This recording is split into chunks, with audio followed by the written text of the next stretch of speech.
Welcome to the Sharkpreneur Podcast with Kevin Harrington and Seth Green. Kevin Harrington is the inventor of the infomercial, one of the original sharks from the hit TV show Shark Tank, and has generated over $5 billion in TV and digital direct response sales.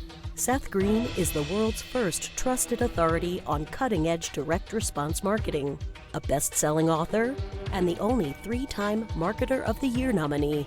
On the podcast, Kevin and Seth interview sharkpreneurs who share straight talk on what it takes to explode your business. Why do so many businesses struggle while others seem to explode overnight? Do you wish you had the secret to this type of exponential growth? Now, I've scaled more than 20 businesses to over $100 million, and it's not just luck. In my new book with Mark Timm, Mentor to Millions, you'll learn the repeatable framework I use in all my business ventures for massive success. Order at kevinmentor.com and get over $1,000 in bonuses. Head to kevinmentor.com. Welcome to the podcast. This is your host, Seth Green. Today, I have the good fortune to be joined by Lisa Chastain. Lisa's been coaching, mentoring, and advising for nearly 20 years. From an advisor in higher education to a financial advisor and a seasoned life coach, she's learned what it takes to make your dreams become a reality. She's also the author of the amazing book, Girl, Get Your Shit Together, Control Your Money, Live Purposely, and Love Your Life, Adulting Your Way. Lisa, thanks so much for joining us. Hey, thanks for having me. Let's go back in time. I know you've had your own personal struggles with living your most authentic life and managing your money. How did you get started? Started with what? This journey. The journey? Yes. Okay. Well, I left my first career in 2011. I was at the height of my career. I was the director of advising for the Honors College at UNLV, working with the best and brightest. I left to stay home with my 3-year-old son at that time. He's 13 today. And in those 3 years, I lost myself. Being a stay-at-home mom was not my calling. I super love my son. But when it came time for me to figure out, okay, I've got to go back to work, I'm not happy, I had to start doing some soul searching about what kind of work I really wanted to do. And I've always loved advising. Like you said, for 20 years, I've been coaching, mentoring, advising. So that was a stronghold of, okay. And then I was like, where do I advise? How do I help people? And it was through some conversations and understanding and learning about the finance industry. My best friend at the time was a financial advisor. She still is. And I was like, wow, earning potential, freedom, helping people with money, it all came together. So that's when I started my journey in about 2014. All right. So obviously the longer version of that's in the book. So you became a financial advisor, went on this part of your path in 2014. And why do you think that so many people have financial issues? I think in my experience that there are a lot of people who don't talk about money at all. And that's what I love about getting new people into my world is they have a space and a place to ask questions. I know women in having so many conversations over the last 6-7 years is that women are intimidated by financial advisors. They're intimidated by the big buildings, and they would never themselves walk into a financial advisor's office because it just is too overwhelming. And so the women that I work with have struggles when it comes to money. They don't know what they're doing when it comes to their money. They don't feel like they have a high financial IQ. 75% of Americans aren't working with a financial professional. I think because sometimes it's not as approachable as it could be. And then also at home, they're not talking about money. Their parents didn't talk about money. There's a lot of shame and guilt and power plays when it comes to money. So I think for all of those reasons, people aren't getting the help that they need. That makes a lot of sense. You invested a significant amount of money to start your business, and you've gone through some life events along the way. Can you talk a little bit about how those help you help your clients better? I think I'm relatable. I think that one of the scariest things to do was to come out with my story of being a financial advisor and draining my IRA. I had $100,000 in my IRA. I felt like I had my life together in my 20s, and it fell apart in my 30s. Having been at the top of my game and losing everything literally, except for my son, I went through divorce. I spent $100,000 trying to save my marriage and trying to start a business, and I failed miserably. I got to the point in 2016, from 2011 to 2016, so not very long, where I didn't recognize my life anymore and I needed a Hail Mary. So I hired a coach and things started to turn around in my business, which is why I'm here today. But because of that, because I'm able to share my struggles, I'm able to say, hey, I didn't know these things about money. My dad's a blue collar guy. I didn't know anything about money. I was never around millionaires. And I had some growing to do. I needed to learn how to stretch outside my comfort zone. And I needed to learn about money, starting with the basics. So by sharing those things, I think that women go, okay, she gets it. And I can share those struggles and then hopefully invite them to start their own journey when it comes to leveling up their financial lives. Absolutely. What inspired you to write the book? My coach. I really didn't want to. He said, Lisa, if you want your message out there, you need to write a book. And it was the scariest thing. I mean, aside from having an actual child, writing a book, putting my story out there, that was really scary for me. But now I see what's come from that. And other women are now saying, okay, I need help. And that's why I did it ultimately, is to share my message.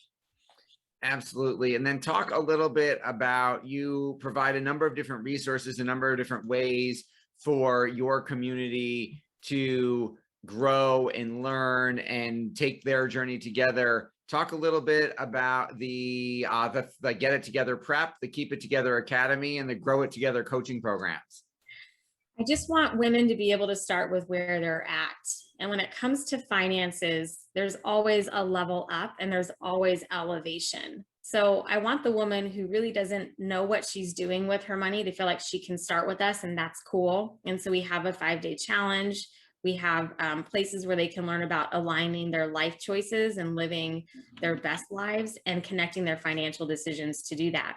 And then the different programs I have really just help them continue to elevate their lives, so they can go from feeling like they don't have their shit together to then going, okay, I know I'm taking the right steps. I'm starting to get money and savings. Now what do I do?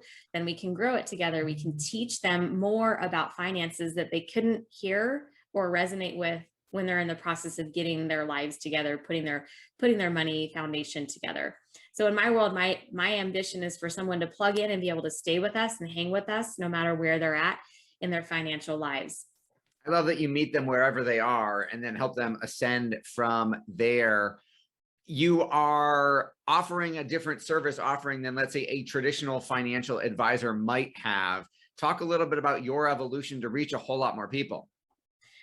I just got off my call with my marketing team literally right before this interview, and it's constantly having to stretch myself outside of my own comfort zone and also redefine my own relationship when it comes to money. From not having a lot of money to building a business to making 6 figures, I had to be someone different then than I am today in building a bigger, stronger message with a much larger audience. So I have to spend more, of course, in my business in order to make that happen. So as much as I'm stretching my clients and inviting them to do things that they normally wouldn't, I also have to do that, which means investing in coaches, investing in teams. So I'm walking the talk, I think, when it comes to growth and elevation. And also I have this financial team around me that's supporting me and making sure I'm making the right money moves. So it's all connected to the work that we're doing in my company. I love that you are leading the way, both where you've already been and where you're going. And it's a constantly evolving process. And I love that you're sharing that and being authentic in that journey along the way. You mentioned the marketing team. Talk a little, because you've achieved some amazing results. Talk a little bit about some of the ways that the women are finding you, that you've been able to reach them. The biggest thing that we're doing right now is figuring out how to run ads. And so we're really targeting ads on Facebook and Instagram to test our message and get that feedback to us that it's working.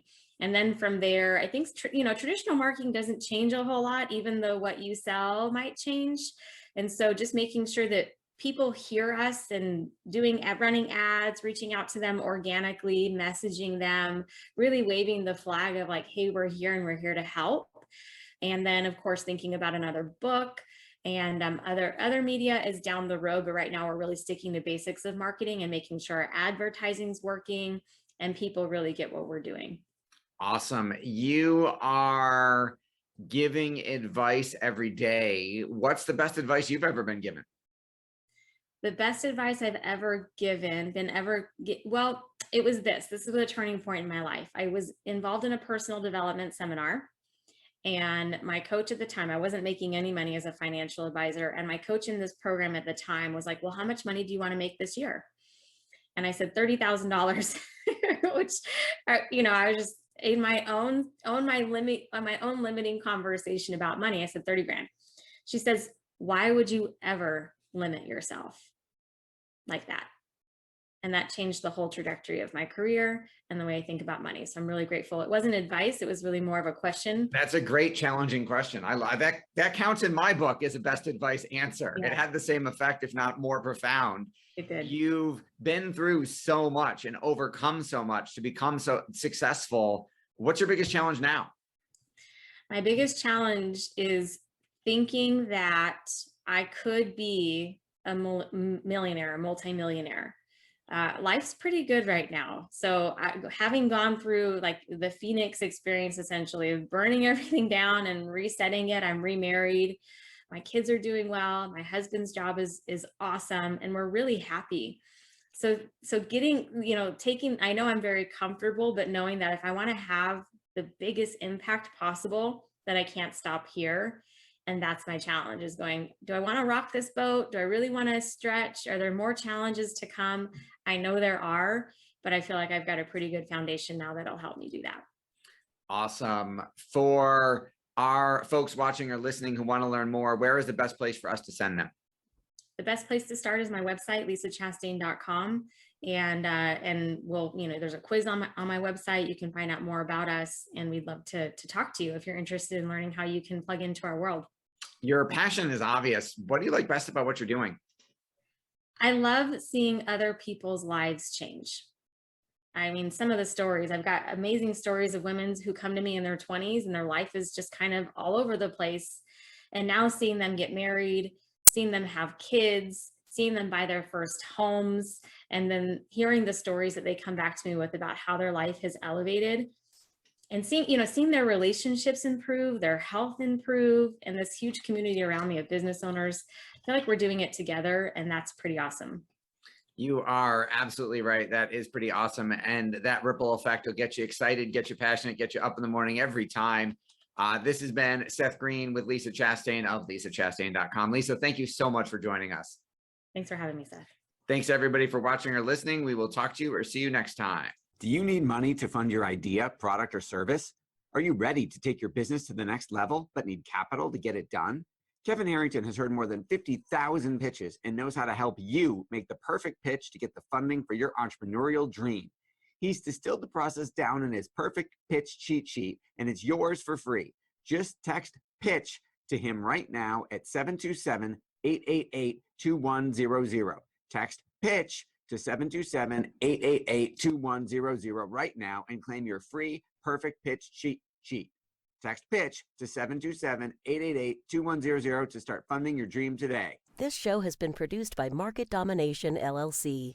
To discover how you can have your own show completely done for you and turn it into a real published book and become the authority in your marketplace, go to www.marketdominationllc.com/podcast offer.